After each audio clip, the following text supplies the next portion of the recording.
ଆଜ୍ଞା ଆପଣ ପରିଚୟ ଦେବେ। ମୋ ନାଁ ପଣ୍ଡିତ ଜଗନ୍ନାଥ ରଥ ଶର୍ମା। ମୁଁ ପାରଳାଖେମୁଣ୍ଡି ସଂସ୍କୃତ ମହାବିଦ୍ୟାଳୟରେ ଅତିଥି ଅଧ୍ୟାପକ ରୂପରେ କାର୍ଯ୍ୟରତ। ଆଜ୍ଞା ଆଜି ଯେଉଁ କାର୍ଯ୍ୟକ୍ରମ କରାଯାଉଛି ପ୍ରତିଷ୍ଠା କରାଯାଉଛି କ'ଣ କ'ଣ ସବୁ କାର୍ଯ୍ୟକ୍ରମ ରହିଛି ଆଉ କ'ଣ ପ୍ରକାର ପ୍ଲାନିଂ କରାଯାଇଛି ପ୍ରତିଷ୍ଠା?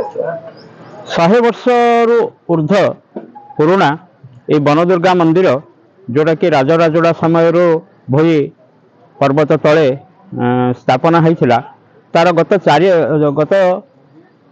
5-7 ବର୍ଷ ପୂର୍ବରେ ଜୀର୍ଣ୍ଣୋଦ୍ଧାର କର୍ମ ହୋଇଥିଲା।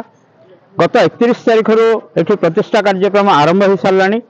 ଏହି ପ୍ରତିଷ୍ଠା କାର୍ଯ୍ୟକ୍ରମକୁ ସମ୍ପୂର୍ଣ୍ଣ ରୂପରେ ତଦାରଖ କରୁଛନ୍ତି ପଣ୍ଡିତ ଶ୍ରୀ ସୁଦର୍ଶନ ତ୍ରିପାଠୀ ବିଦ୍ୟାବାରିଧି। ତାଙ୍କୁ ମୁଁ ସହଯୋଗ କରୁଛି ଜଗନ୍ନାଥ ରଥ ହିସାବରେ। ପ୍ରଥମ ଦିନର କାର୍ଯ୍ୟକ୍ରମ ଆମର ଥିଲା ଦୀକ୍ଷା ଏବଂ ଅଙ୍କୁରାରୋପଣ, ଯାହା 31 ତାରିଖ ଦିନ ସମାପତ ହେଲା।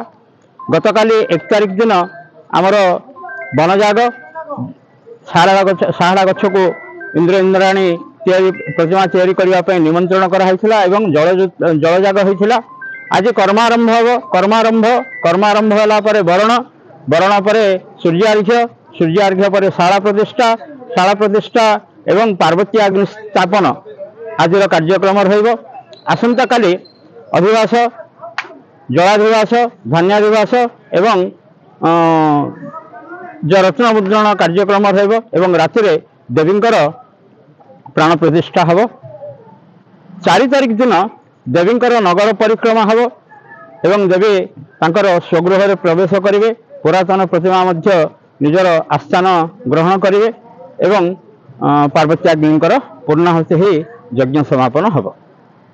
ଏ ହେଉଛି ଏ 5 ଦିନର କାର୍ଯ୍ୟକ୍ରମ। এই 5 ଦିନର କାର୍ଯ୍ୟକ୍ରମକୁ এই ପ୍ରକାର ନିର୍ଦ୍ଧାରଣ କରାଯାଇଛି। ଏଥିରେ ଏ ସମ୍ପୂର୍ଣ୍ଣ କାର୍ଯ୍ୟକ୍ରମକୁ ପ୍ରତ୍ୟକ୍ଷ ରୂପରେ ଡକ୍ଟର ସୁଦର୍ଶନ ତ୍ରିପାଠୀ ଆମକୁ ସହଯୋଗ କରୁଛନ୍ତି।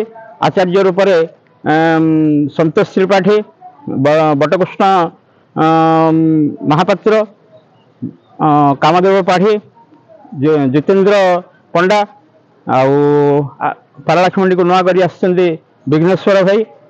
ଏମାନେ ସବୁ এই କାର୍ଯ୍ୟକ୍ରମକୁ ଆଗକୁ ନେବାକୁ ଚେଷ୍ଟା କରୁଛନ୍ତି।